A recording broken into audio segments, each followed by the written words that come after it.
정말 영적으로 자란다. 참으로 영예로운 일입니다. 어떤 사람이 은혜를 많이 받아서 영적으로 자랐다 하는 이런 소리를 듣는다면 정말 그 사람은 복이 있는 사람입니다. 이 자란다, 정말 이 자란다고 하는 것은 귀하고 놀라운 일입니다. 실로 하나님께서 지으신 모든 생명의 특성 중에서 가장 현저한 특성이 바로 자라는 것입니다. 생명을 가진 것은 자랍니다. 모든 생명이 다 하나님께로부터 기원되었습니다. 그래서 어느 것이든지 생명 가진 것을 잘 주목하면 우리 하나님의 영광을 찬미하지 않을 수 없습니다. 사도 바울은 로마서 1장에서 성령께 감동받은 상태에서 선언하였습니다. 창세로부터 그의 보이지 아니하는 것들 곧 그의 영원하신 능력과 신성이 그 만드신 만물에 분명히 보여 알게 되나니 그러므로 저희가 핑계치 못할 것이니라. 그런데 이 모든 만물 중에서 생명 있는 존재, 이것을 통해서 하나님의 영광이 더 찬연하게 드러납니다. 만일 우리가 가상적으로 모든 우주 만상이 존재하지만 생명 있는 것들이 하나도 없다고 생각해 보십시오. 자, 우리 지구상에 나무도 없고 풀도 없고 그리고 사는 사람도 없이 댕그러니 바위나 모래나 흙이나 이런 것들로만 채워져 있다고 그러면 그 세계는 정말 삭막하기 짝이 없을 것입니다. 거기에서 하나님의 영광이 드러날 리가 없습니다. 하나님의 영광이 드러나는 것은 그 생명 있는 것들을 하나님께서 기르시고 또 보호하시고 필요한 모든 것을 허락하셔서 그 생명 있는 것들이 자라는 이런 모습을 통해서 하나님의 영광이 드러나는 것입니다. 그래서 하나님의 능력과 신성의 아름다움과 신비를 생명의 신비 속에서 발견하는 거죠. 믿지 아니하는 사람들도 생명의 신비를 보면 감탄하고 놀라워합니다.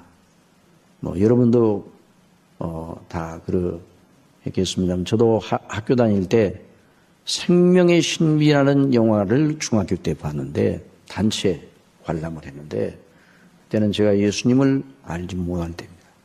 하나님을 믿지 않을 때인데 그 생명의 신비라는 영화가 다큐멘터리로 되었는데 무슨 스토리가 있는 것이 아닙니다. 그런데 어떤 스토리를 가진 영화보다도 제 심령 속에 깊이 각인되어 생명은 놀라운 신비를 가진 것이구나. 설명될 수 없는 신비구나. 그런 생각을 했습니다. 그러나 이제 거기서 머물러 버리고 말았습니다. 왜? 그때는 하나님을 몰랐기 때문에, 예수님을 믿지 않았기 때문에 몰랐어요. 죄와 허물로 영혼이 죽은 상태이기 때문에 생각이 거기까지만 가고 멈춰버리고 말았어요. 생명의 신비는 놀랍다. 참 깊고 오묘하다. 사람이 설명할 수가 없다. 여기까지만 가고 하나님과의 관계 속에서 그걸 생각하지 못했어요. 그 생명의 신비를 저절로 된 것인가? 하나님께서 그렇게 만드신 것이다. 이런 생각이 나질 않았습니다. 그래서 지금도 영적인 눈이 어두워 있고 허물로 죽어 있는 사람들은 생명이 그 속에 없는 사람, 그리스도 안에는 생명이 없는 사람들은 눈에 보이는 것만 보는 것이에요. 그 속에 조금 더 들어간다 할지라도 문학적이고 시적이고 예술적인 정서와 감각까지는 가는데 거기서 멈춰버리고 마는 것입니다.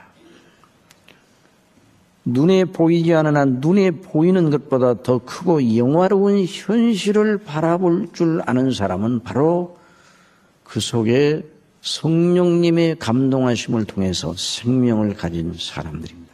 그래서 사도 바울은 우리의 돌아보는 것은 보이는 것이 아니요 보이지 않은 것이니 보이는 것은 잠깐이요 보이지 않은 것은 영원합니다. 그렇게 말씀을 했습니다. 그래서 사도 바울은 언제나 모든 생각을 하나님과의 관계에서 그리스도 안에서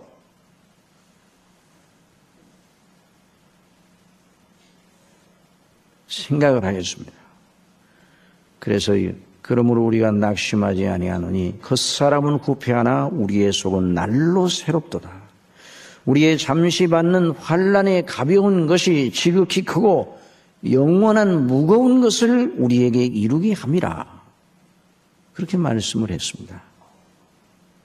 그래서 모든 걸 보고 듣고 하는 이 정보를 받을 때 그걸 사람의 수준으로 정리하지를 아니하고 항상 하나님의 차원에서 정리를 하였습니다. 이것이 바로 영의 생각입니다. 영의 생각과 육신의 생각입니다. 육신의 생각은 본성이 시키는 대로 본성의 원리를 따라서 생각하는 거죠.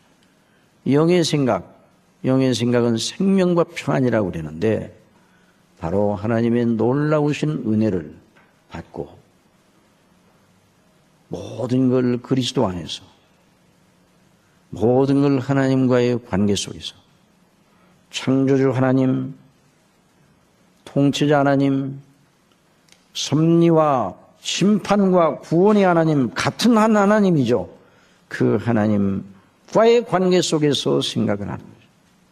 그래서 사도 바울이나 모든 하나님의 백성들의 생각은 어떤 의미에서 믿지 아니하는 사람들이 보면 단순하다 그렇게 생각합니다. 단순하다. 믿지 아니하는 사람들이 보면 예수님 믿는 사람이 너무 단순하다. 사도 바울이 말하는 것을 가만히 들으면 굉장히 단순합니다. 그러나 여러분 단순한 것이 유치한 것은 아닙니다. 오묘해 보이고 복잡해 보이는 것이 깊고 가치 있는 것이라는 생각을 버려야 됩니다. 여러분 미로에 빠져서 수고를 하느라고 굉장히 많은 그 시간과 힘을 들인다 할지라도 그 대가는 아무것도 아닙니다.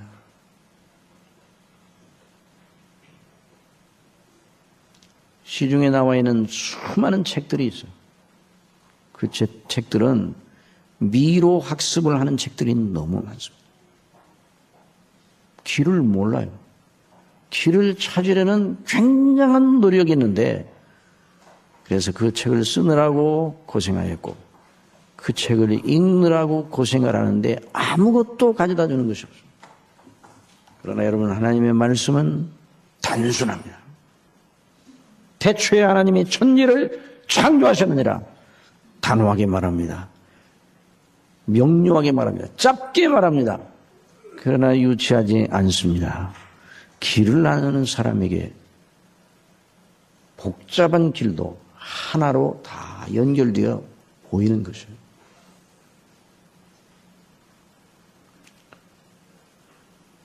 그러니까 사도의 사고방식, 성도의 사고방식은 언제나 창조와 섭리, 심판, 구원의 하나님과의 관계 속에서 모든 걸 생각하고 보고 정리를 하고 그런 관점을 형성하는 것입니다.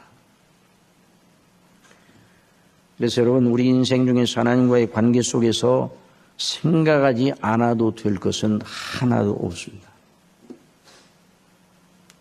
그런데 이런 경우가 있습니다. 자, 눈에 보이는 현실이 하나님의 말씀에 비추어 우리 이해로 보기에 하나님께서 모든 걸 섭리하시고 주장하신다고 그랬는데 왜 이런 일이 일어나는가? 또 하나님께서 다 아신다고 그랬는데 하나님께서 나를 사랑하신다고 말씀하셨는데 왜 내게 이와 같은 고통이 주어져도 하나님께서 가만히 계시는 것인가? 그런 의구심을 가질 때가 있어요. 그런 의구심을 가질 것을 미리 내다보시고 성령께서 선지자를 통해서 사도들을 통해서 성경에 미리 적어 놓으셨습니다. 이사야 40장 야곱아 내가 어찌하여 말하며 이스라엘아 내가 어찌하여 이르기를 내 사정은 여호와께 숨겨졌으며 원통한 것은 내 하나님에게서 수리하심을 받지 못한다느냐. 자, 이런 의문을 가질 때가 있단 말이에요. 누구나 다. 저나 여러분이나. 그럴 때 하나님을 의심하고 불신앙에 빠지는 함정에 빠지지 않도록 어떻게 생각을 이끌어 나가야 될 것인가를 성경에서 증거를 하고 있습니다. 성령께서 가르쳐 주시고 그때 어떻게 해야 되는가? 너희는 눈을 높이 들어. 너희는 눈을 높이 들어. 내 현실만 주목하지 말고 내 눈을 높이 들어. 누가 이 모든 것을 창조하였나 보라.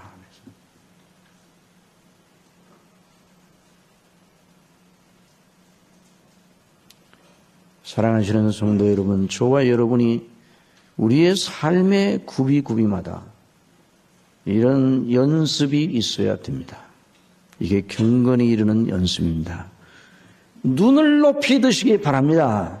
눈을 높이 들어. 이 모든 만물을 누가 창조하셨는지 한번 보라. 주께서는 수요대로 만상을 이끌어내시고 각각 그 이름을 부르시나니 그의 권세가 크고 그의 능력이 강함으로 하나도 빠짐이 없느니라.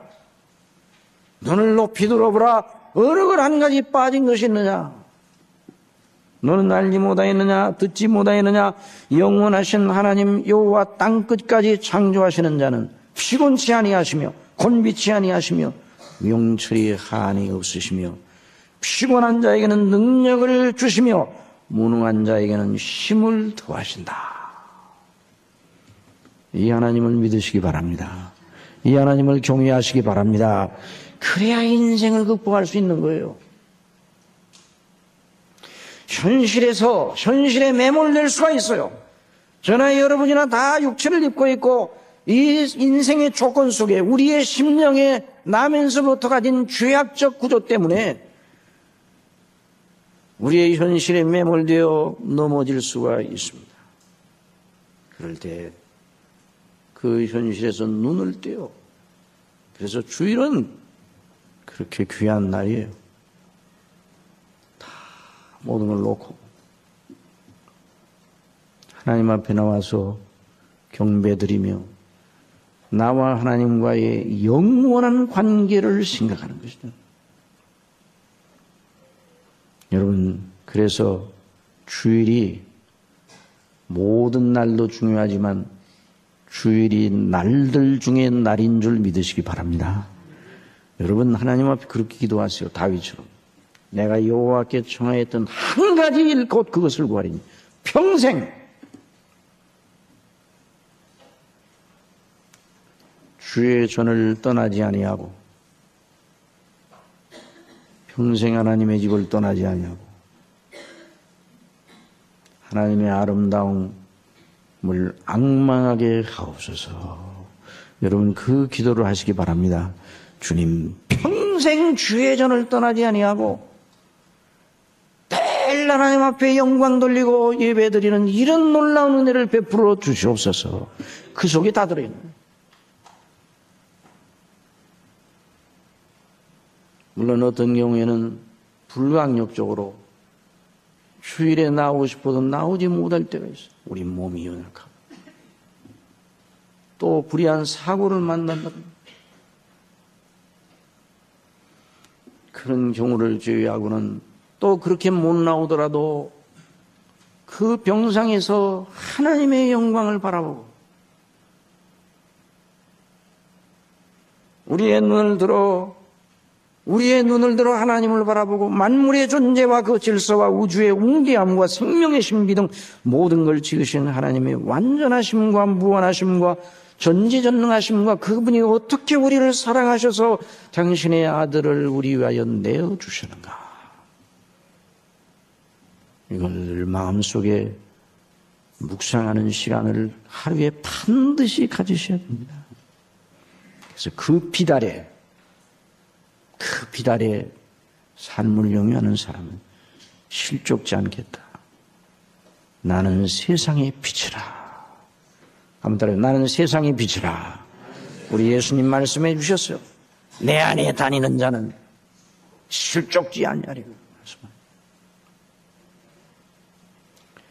그러니까 이 생각을 그렇게 이어나가요.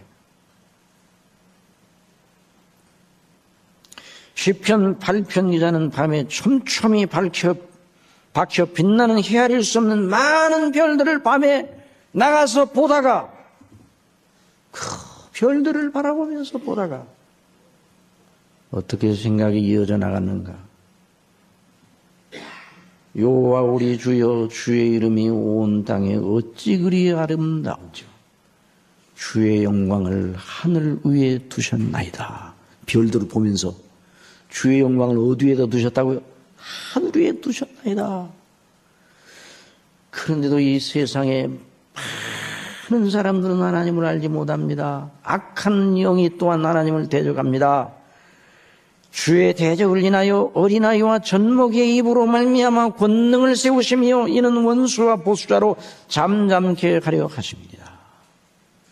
다윗은 수많은 영적 싸움과 또 실제적인 전투를 한 사람입니다. 그 속에서 하나님께서 어떻게 당신의 영광을 드러내시는가를 너무나 잘 알고 있었어요.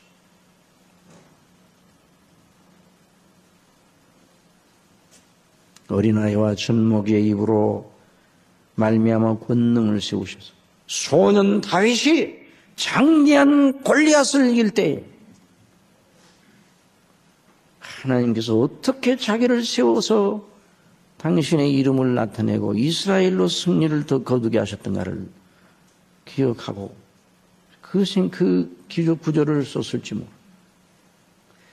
주의 손가락으로 만드신 주의 하늘과 주의 베풀어 두신 달과 별들을 내가 보니 사람이 무엇이간데 주께서 저를 생각하시며 이제 하나님의 놀라운 우주만상뿐만 아니라 더 나아가서 하나님이 가지고 계신 놀라운 계획, 다윗은 하나님이 누구신가를 알 뿐만 아니라 하나님의 계획을 알고 있었습니다. 바로 하나님의 놀라운 아들을 통해서 당신의 택한 백성들을 구원하신다는 이 놀라운 창세전에 세웠던 그 계획을 알고 계시기에 사람이 무엇이간데 주께서 저를 생각하시며 인자가 무엇이간데 주께서 저를 권고하시나이까.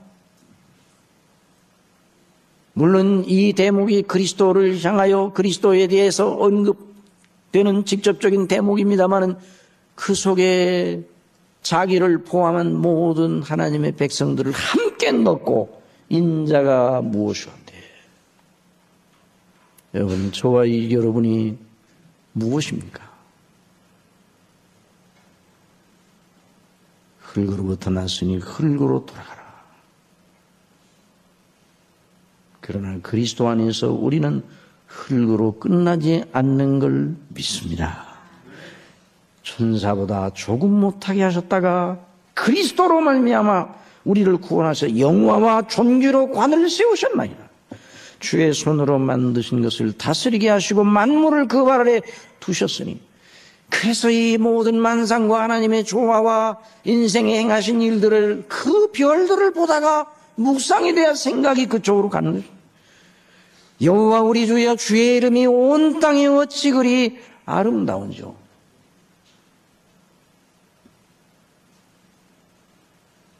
우리는 무엇을 보다가 생각이 잘못된 길로 빠져가지고 흔하게 추리를 해가지고 엉뚱한 길로 빠져가지고 스스로 고통에 빠지고 마음을 침체시킬 때가 너무나도 많습니다. 우리 하나님 아버지께서 우리에게 은혜 주시기를 바랍니다. 그런 은혜를 주실 줄 믿습니다. 우리의 생각을 항상 그리스도께로 향하도록 성령님 은혜 베풀어 주옵소서. 하나님께로 향하도록 하나님과 나와의 관계 속으로 어떤 것을 어떤 경우에도 어떤 기가 막힌 일을 당해도 우리 하나님과 우리의 관계 속으로 나아가게 되면 거기에 빛이 있습니다. 거기에 능력이 주어지는 것입니다. 거기에 놀라운 그리스도 안에는 생명의 영광과 은혜가 주어지는 것이에요. 이런 거룩한 연습을 통해, 이 경건에 이르는 연습을 통해 그리스도의 은혜와 그를 아는 지식 가운데 자라나는 거예요. 여러분, 어린아이들이 자라는 것, 저와 여러분도 다 갓난아이였잖아요. 아니, 모태에서 잉태되어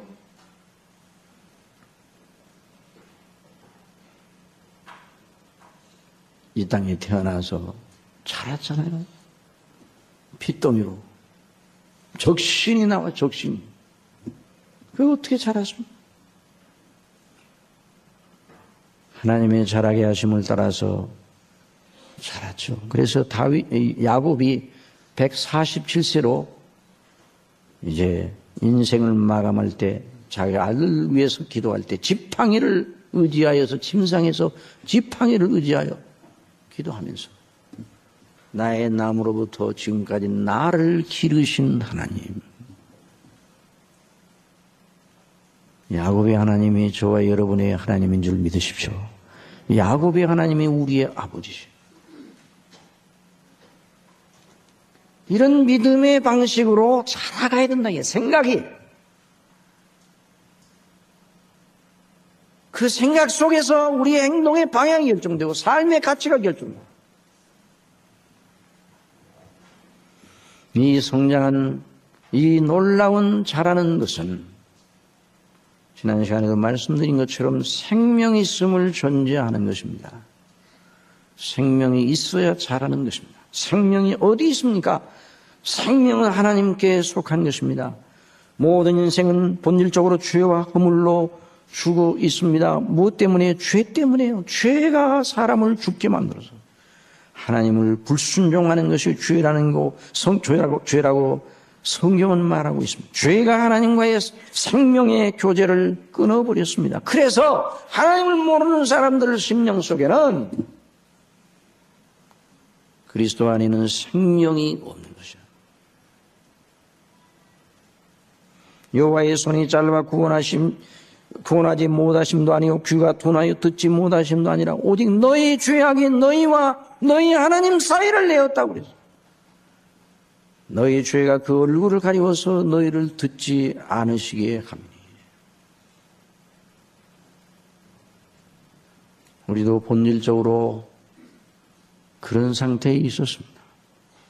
너희의 허물과 죄로 죽었던 너희를 살리셨도다. 그때 너희가 그 가운데 생하여 이 세상 풍속을 쫓고 공중의 권세 잡은 자를 따랐으니 곧 지금 불순종의 아들들 가운데 역사하는 영이라.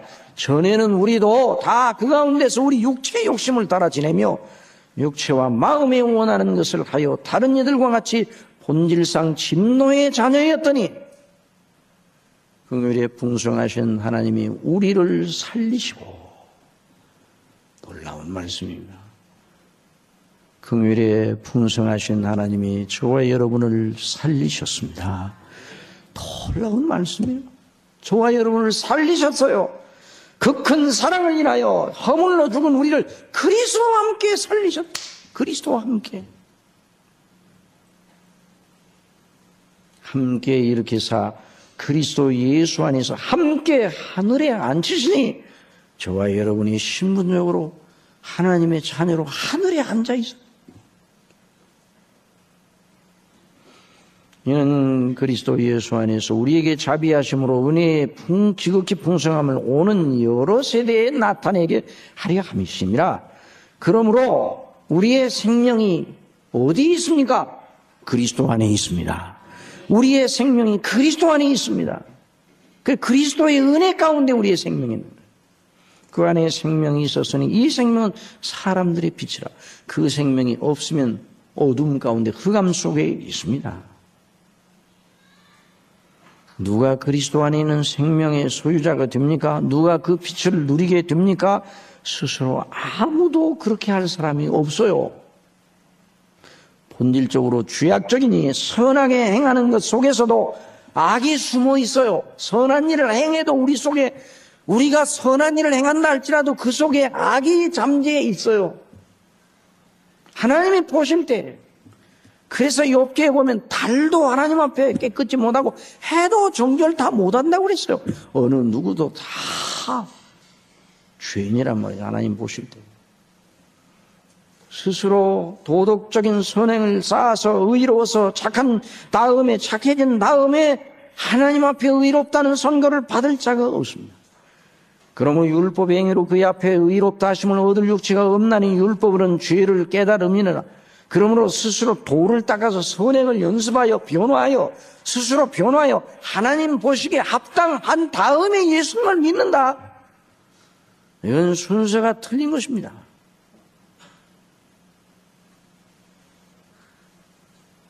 우리 주님께서 오신 이유가 무엇이, 우리 주님께서 십자가에 못 박혀 죽으신 것이 무엇입니까?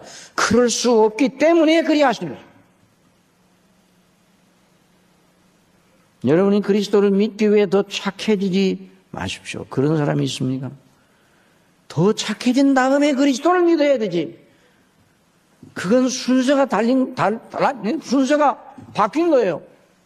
착해질 수가 없어요, 우리 스스로. 그리스도를 영접함으로 변화가 일어나는 줄 믿으시기 바랍니다. 생명이 있어야 성장이 이루어지는 거예요. 가장 우선적인 게 그리스도를 영접하는 거예요. 여호와께서 말씀하시되 보라 우리가 변론하자 너희 죄가 주홍 같을지라도 눈과 같이 이어질 것이요 진홍같이 붉을지라도 양털같이 되리라. 무엇으로 저와 여러분의 심령에 진홍 같은 붉은 죄를 씻어냅니까? 양잿물로 씻어냅니까? 무엇으로 씻어냅니까? 저와 여러분을 위해서 십자가에 못 박혀 죽으셔서 피 흘리신 주님의 피로 씻습니다.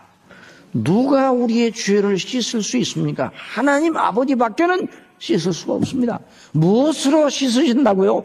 그리스도의 피로서 씻으시는 겁니다.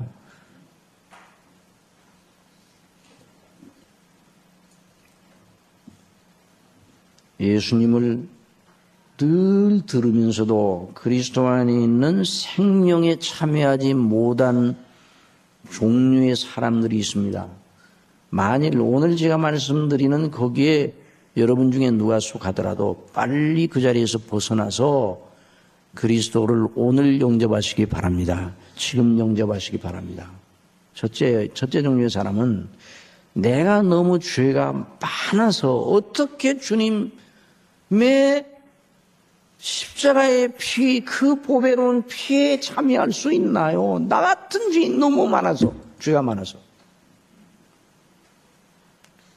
여전히 주님께 나가기를 꺼려하는. 또 어떤 사람은 죄를 더 많이 안 다음에 그리스도의 피로 나가야 되겠다. 이런 또 사람들이 있어요. 어떤 경우라도 그리스도를 영접하지 못하게 하는 논리가 그 속에 있으면 그건 속임수라는 걸 알아야 됩니다. 또 어떤 경우에는 예수님을 착한 도덕 선생 정도로만 여기는 사람이에요. 그 사람은 그리스도와 상관이 없습니다. 도덕 선생이 이 세상에 많지 않아서 예수님이 오신 게 아닙니다.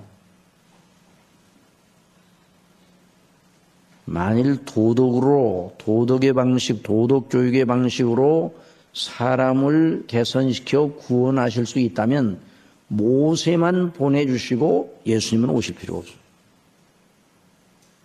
10계명 오늘 우리가 읽었는데 10계명만 주시고 예수님은 오실 필요가 없었어요. 우리가 10계명을 읽는 건 하나님의 그 자녀로서 마땅한 도리가 무엇인가를 배우기 위해서 10계명을 읽는 거지 10계명을 지킴으로 하나님 앞에 내 스스로 착해져 구원받기 위해 10계명을 읽는 것이 아니에요. 도덕 선생으로 예수님을 알고 그 교훈을 계속 실행하는 것을 자기 믿음으로 생각하는 사람들이 있어요. 이 사람들도 예수님과 관계없어요. 그 사람 속에 생명이 없어요. 또 교회에 나오는 분들 가운데 이런 분들이 있을 수가 있어요. 하나님의 교회에서 한 일이 얼마나 많은데, 내가 쌓은 공력이 얼마나 많은데 그거 가지고 얼마든지 천국 갈 수 있잖아. 아직도 자기 의의를 벗어나지 못하고 예수님께 온전히 자기 자신을 던지지 못하는 그 사람도 예수님과 관계가 없습니다. 예수님께서 진실로 너희에게 이르노니 인자의 살을 먹지 아니하고 인자의 피를 마시지 아니하면 너희 속에 생명이 없느니라. 그리스도의 대속의 피, 그리스도의 대속의 죽으심을 자기 죄를 위한 것이라고.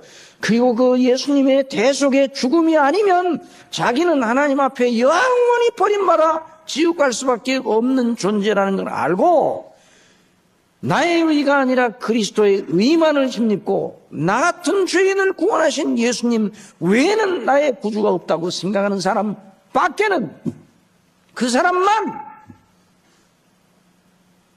그렇게 예수님을 믿는 사람만, 그 사람 속에만 생명이 있습니다. 영혼의 생명이 있습니다. 내 살을 먹고 내 피를 마시는 자는 영생을 가졌고 마지막 날에 내가 그를 다시 살리리니 내 살은 참된 양식이요 내 피는 참된 음료로다. 내 살을 먹고 내 피를 마시는 자는 내 안에 거하고 나도 그 안에 거하나니 살아계신 하나님 아버지께서 나를 보내심에 내가 아버지로 인하여 사는 것 같이 나를 먹는 그 사람도 나를 인하여 살리라.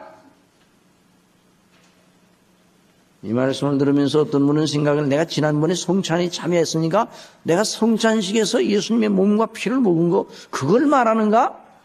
이렇게 생각하는 분이 없겠죠. 이건 성찬을 가리켜 말씀하시는 게 아니에요. 성찬을 위한 말씀은 다른 곳에 있어요. 이 말씀은 진정한 생명의 떡 되신 예수 그리스도, 예수님이 백성들을 대속하시기 위해서 십자가에 못 박혀 죽으셔 살이 찢기시고 피를 흘려 대속에 대신 백성들의 죄를 대신 짊어지시고 백성들이 당할 형벌을 대신 당하셔서 백성들이 영원히 당할, 지옥에서 영원히 당할 그 형벌을 예수님께서, 무한하신 그 하나님, 우리 예수님께서 유한한 우리가 영원히 당할 걸 무한하신 그분이 유한한 시간 동안에 그 모든 것을 처리해 놓으셨음을 믿어야 된다는 것입니다.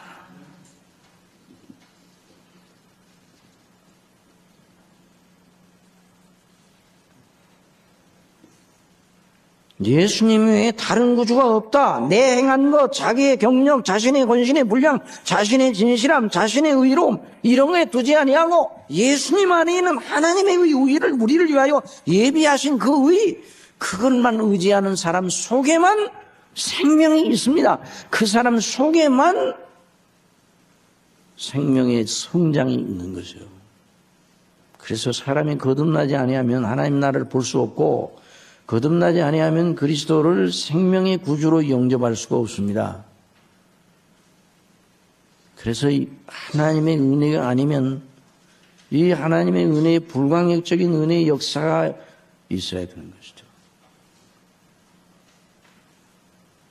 또 어떤 분의 경우는 또 이런 경우도 있습니다. 내가 예수님에 대해 더 많이 알고 나서, 더 많이 안 다음에 예수님을 영접하기도 영접해야지. 이런 상태에 아직도 내가 성경에 무식한데 예수님을 어떻게 믿는다고 하겠는가. 그러니까 더 많이 지식을 쌓고 나서 그때 예수님을 믿을란다, 이런 생각을 가지는 분이 있어도 그 사람도 여전히 아직은 지옥에 있는 사람입니다. 그렇게 하지 마십시오. 먼저 믿으십시오. 믿어야 예수님을 알게 되는 거예요. 예수님을 믿어야 성경이 하나님의 말씀으로 믿어지고, 성령을 통해서 그 말씀이 그 사람의 영적 생명의 양식이 되는 것이에요. 예수님을 믿지 아니한 가운데 계속 성령 66권을 원어로 읽고 뭐 다 암송을 하고 다 한다 할지라도 예수님을 믿지 않으면 그 성령은 그 사람과 관계가 없는 것입니다. 그래서 여러분, 성경에 보면 하나님의 아들을 아는 것과 믿는 것이라고 그랬습니까? 믿는 것과 아는 것이라고 그랬습니까? 믿는 것과 아는 것이 하나가 돼요. 믿어야 돼. 믿어야 되는데 뭐 복잡한 절차가 있습니까? 믿으세요. 그냥 던지세요. 불이 나서 불이. 그런데 2층에 사람이 없는 줄 아는데 어린 딸이 2층에 서 있다가 그 불길에 휩싸이는, 그래서 아버지가 그걸 밑에서 보고, 그러니까 어린 딸이 창문에 너무 겁에 들렸어. 그러니까 그 밑에서 아버지가 말합니다. 아가, 걱정하지 말고 뛰어내리라. 그 딸이 그 아버지를 보는 순간 그 이제까지 두려움이 퍼치는데 아버지의 얼굴을 보는 순간 두려움을 버리고 아버지가 하라는 대로 뛰어내리라. 뛰어내리다가 떨어지면 어떡해, 나 못 받으면 어떡해, 그런 생각, 복잡한 생각 할 겨를이 없어요. 뛰어내리라. 내 몸을 던져 뛰어내리라. 그 말 듣고 던졌어요. 그 다음에 누가 책임져요? 누가 책임져요? 아버지가 책임지죠. 아버지가 온몸으로 그 딸을 받아 자기 몸이 부서지더라도 받아낼 거 아니에요? 사람도 그런데 우리 예수님께서는 말씀하셨어요. 나를 믿으라.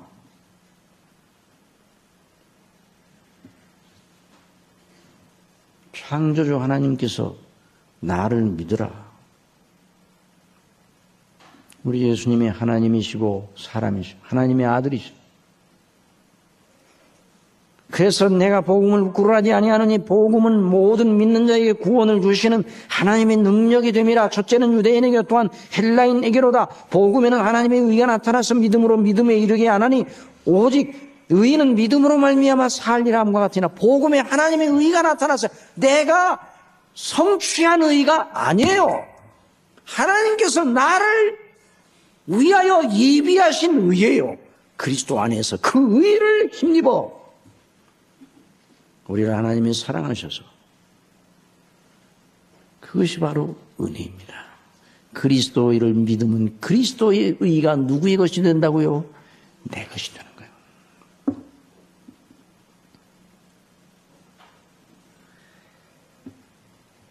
그리스도의 은혜와 그 지식 안에서 자란다는 건 그리스도 예수님을 믿음으로 말미암아 모든 믿는 자에게 미치는 하나님의 의인이 차별이 없다고 그랬는데, 그 의를 힘입어 그리스도 예수 안에는 구속으로 말미암아 하나님의 은혜로 값없이 의롭다 하심을 받은 자 되느니라. 값없이 의롭다 하셨어요. 예수 그리스도를 구주로 정말 영접한 사람은 영원히 그 사람에 대한 재판이 끝났습니다. 하나님의 법정에서 그 사람이 죄가 있느냐 없느냐를 따지는 정죄의 재판은 끝이 났습니다. 왜냐하면 그 사람을 향하여 하나님께서 영원히 의롭다 선언하셨기 때문입니다. 그 선언을 무효화시킬 법이 하늘에도 없고 땅에도 없습니다. 왜요? 예수님의 완전한 의가 그 사람의 것으로 전가되었기 때문입니다. 이것이 은혜입니다. 이 은혜 안에서 자라라. 은혜는 무엇이에요? 값없이 베풀어 주시는 선물인데, 그걸 드릴 만한 대가나 값을 지불한 적이 없는데 마치 완전하게 치른 사람처럼 계산하여 우리를 대우하시는 것, 이것이 은혜입니다.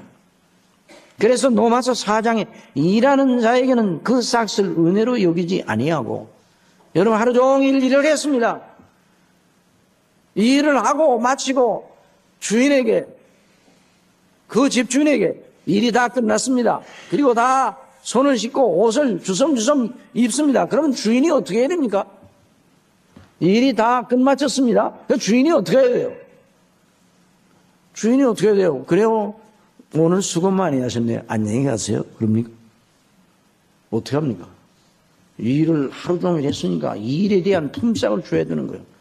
그러니까 이 일을 하고서 그 싹스를 받는 건 은혜입니까? 은혜가 아닙니까? 은혜가 아니에요. 물론 이 일하는 사람들이 이 일을 하며 그래서 품삯을 주면 고맙습니다. 감사합니다. 이렇게 얘기를 하지만 그건 건성으로 하는 얘기예요. 이 일을 했는데 정당하게 일을 했는데 내가 품삯을 받아서 고맙다고 하기는 하지만 그냥 건성으로 하는 얘기예요. 만일 안 줬다고 그래봐요. 자, 옷을 다 입고 가려고 그러는데 주인장 제가 가려고 그러는데요. 그런데 가세요. 그럼 무슨 일이 벌어지겠어요?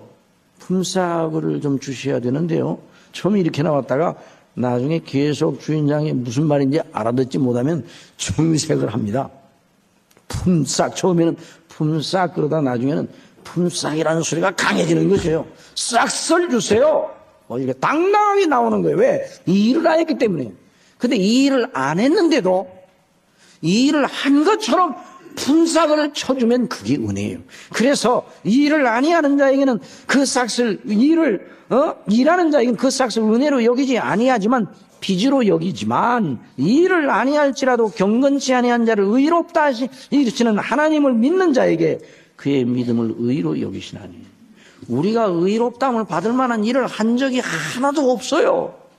우리는 죄밖에 없어요. 하나님 앞에 내놓을 게 없습니다. 우리 것을 내놓으라고 하면 죄밖에 없습니다. 그런데 하나님께서 우리를 의롭다, 율법을 다 지킨 자처럼 선해 주셨어요. 이것이 하나님의 놀라운 구원의 방식입니다. 누가 그 일을 하셨다고요? 예수님이 그 일을 하셨어요. 우리 것을 가지고 예수님이 짊어지시고 그 죄 대신 십자가에 못 박혀 죽으시고 그리고 예수님이 율법을 완전 무결하게 지키셨어요. 한 번도 죄를 지신 적이 없어요. 예수님은 죄도 없고 자범죄도 없으신 분의 완전한 그 예수님의 의.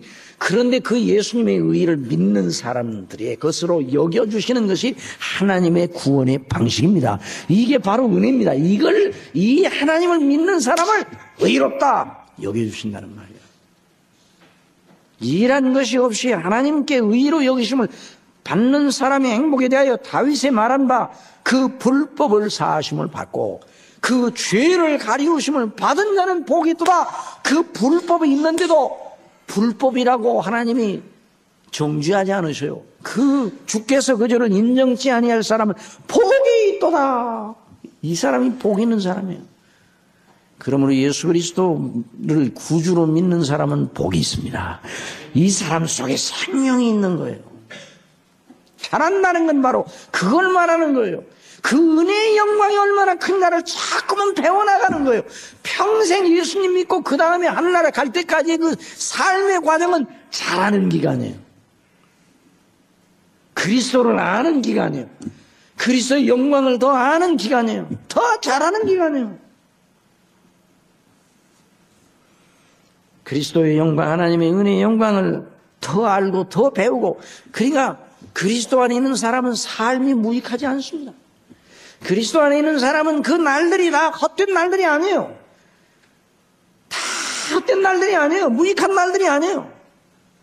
그리스도 안에 있는 사람들의 그 하루하루는 그리스도 안에 있는 은혜가 무엇이고 하나님의 그 놀라운 영광이 무엇이고 그리스도라는 지식 안에서 계속 자라는 세월임을 믿으시기 바랍니다. 그러니까 영화로운 거예요. 그리스도 안에 있다. 그러니까 이 은혜는요. 그래서 은혜는 개념이 아니라 우리 주 예수님 안에서 하나님께서 계획하시고 실행하시고 성령께서 적용하시는 성삼위 하나님의 크신 역사예요. 저와 여러분의 모든 날들이 은혜 안에 있음을 믿으시기 바랍니다. 은혜 안에 있어요. 은혜 안에. 우리가 의식하든 못하든 은혜 안에 있습니다. 우리 주 예수 그리스도를 믿음으로 말미암아 의롭다 하심을 받은 우리가 은혜 안에 있다고 그랬어요. 은혜 안에. 그를 믿음으로 말미암아 그 은혜에 들어감을 얻었으며 그랬어요. 은혜에 들어감을 얻었으며 은혜의 영역에 들어가게 되었습니다. 그러니까 우리의 모든 날들이 다 은혜 가운데 있는 은혜 가운데 그리스도의 의로 우리를 의롭다 하신 하나님의 은혜 가운데 저와 여러분이 아무리 연약하고 허물이 많더라도 또 실족하고 넘어진다 할지라도 본질적으로 법정적으로 하나님께서 의롭다고 이미 선언해 놓으시고 그래서 우리를 그런 차원에서 다루시는 거예요. 그러면 어떤 분이 말하요 징계는 어떻게 징계는 하나님의 은혜로 구원받은 모든 사람들을 연단하는 과정 속에 징계가 있는 거지 그 사람을 사랑하시기 때문에 징계가 있는 거예요. 그러니까 예수님을 영접한다는 건 놀라운 변화가 일어나는 거예요. 뭐 어떤 분은 말하기를 대령이 이거면 좋은 얘기가 들리지만 이 세상에서도 신분이 바뀌면 다 여러 가지가 바뀐다고 그래.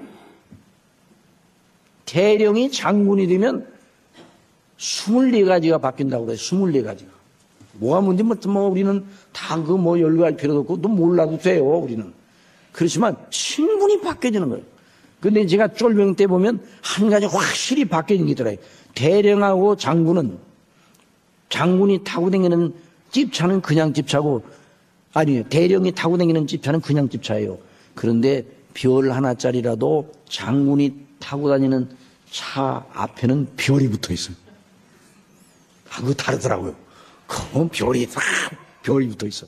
하나라도. 그래서 대령과 준장 차이는 한 계급 차이지만 한 계급 차이가 아닙니다.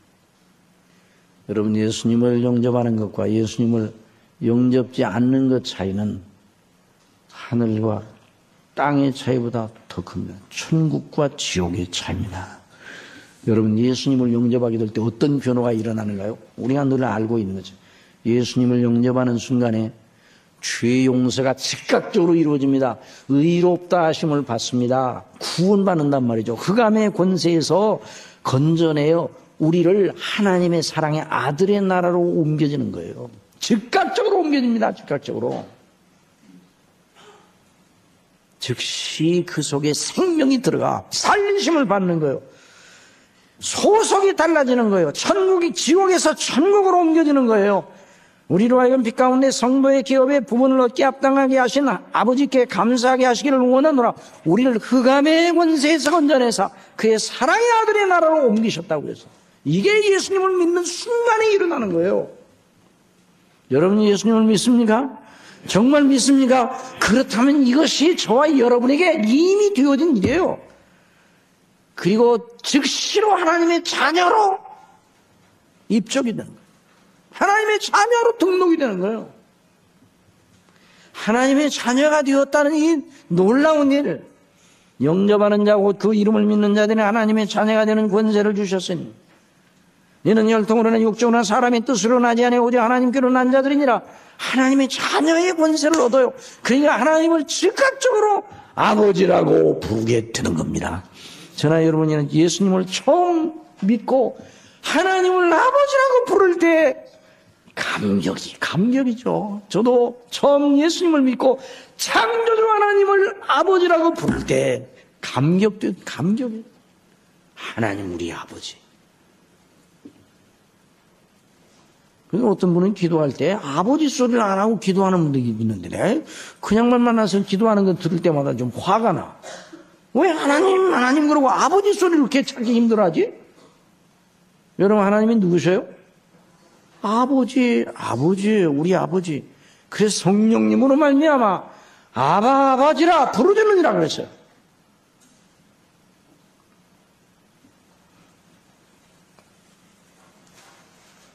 제가 아는 권사님은 17에 시집을 갔는데 일찍 그러니까 자녀를 두었어요. 그러니까 그 아들한테 아들이 이게 크잖아요.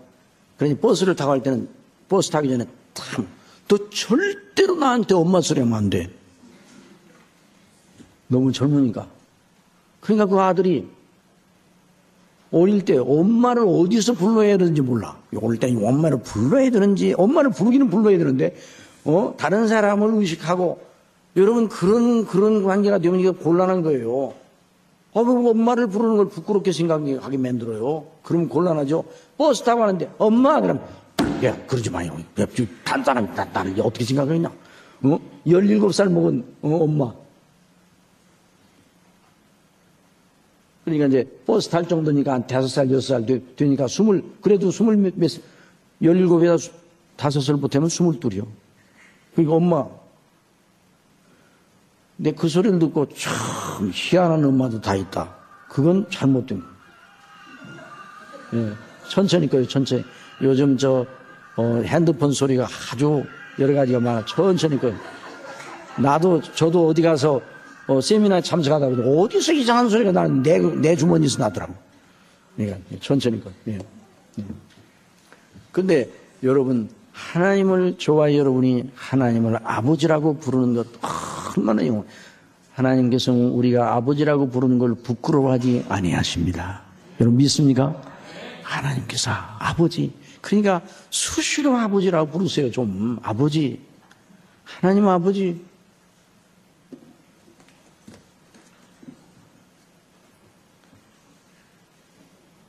어느 딸이 친정에 오는데 아버지 소리를 부르면서 막 울면서 와요. 그 딸이 상당히 행복한 딸이에요. 어려운 딸이에요. 친정에 오는데 아버지 그러면서 막 울어. 아버지 소리만 아버지라고 부르면서 울어요. 아버지가 아직 안 나오셨는데 아버지 집에 오니까 아버지 생각이 나서 아버지를 부르면서 막 울어. 그러니까 그 시집살이가 고단했던지. 근데 우리 하나님께서도 우리가 고단할 때 아버지라고 불러도 하나님은 절대로 부끄러워하지 아니하십니다. 그래서 우리를 위하여 한 성을 예비하십니다.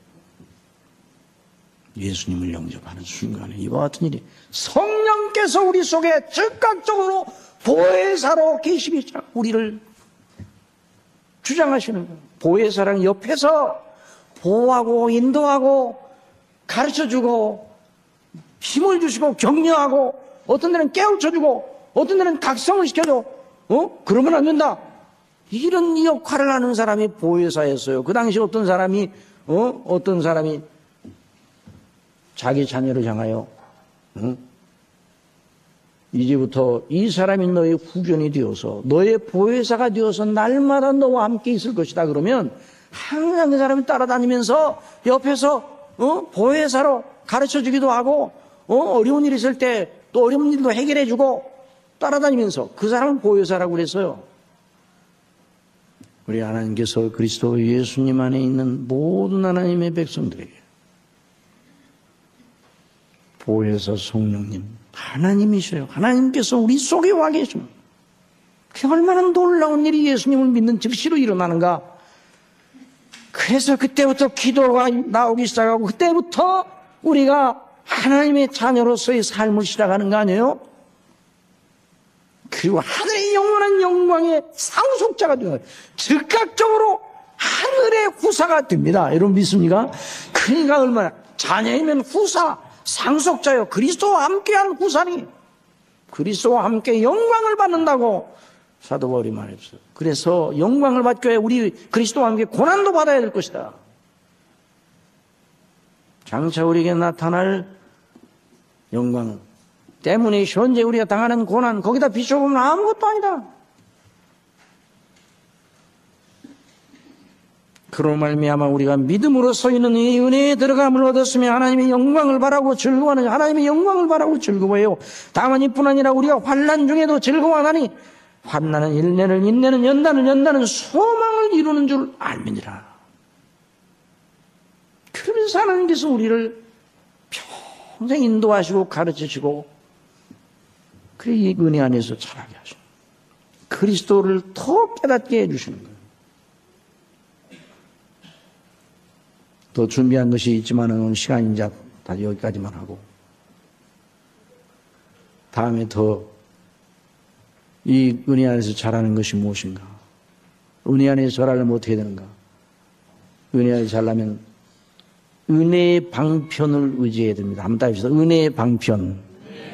은혜의 방편을 의지해야 자라는 것이죠. 은혜의 방편이 무엇인가에 대해서는 다음 시간에 계속하겠습니다. 그래서 우리 하나님께서 우리를 이렇게 영예롭게, 그래서 우리 그리스도의 영상을 본받아 나아가 하나님의 나라의 영원한 기업물을 자로 세우시기 위해서 우리를 자라게 하시는 거예요. 이런 일이 오늘도 계속됩니다. 이걸 생각하면서 하나님의 은혜를 바라보고 다시 한번 늘 하나님을 바라보시기 바랍니다. 하나님과 우리와의 관계, 그리스도 안에서 어떻게 우리를 사랑하시는지 영원한 관계의 빛 속에서 늘 삶을 걸어가는 복된 한 주간이 될 수 있도록 은혜 주실 줄 믿습니다. 기도하겠습니다. 사랑하시는 아버지 하나님 감사합니다. 저희가 죄와 허물로 죽어 아버지의 영원한 진노의 자녀였는데 그리스도 예수님을 믿음으로 말미암아 하나님의 자녀가 되게 해주시고 죄사함 의롭다 하심으로 하늘의 영원한 영광의 기쁨을 물려받는 후사로 세워주셔서 이렇게 날마다 은혜 주시니 그 은혜 너무나도 놀랍고 감사합니다. 주의 성령님 인도하셔서 정말 저희들이 하나님의 거룩하신 계획에 따라 그 뜻에 따라 늘 자라는 자들이 될 수 있도록 역사하여 주옵소서.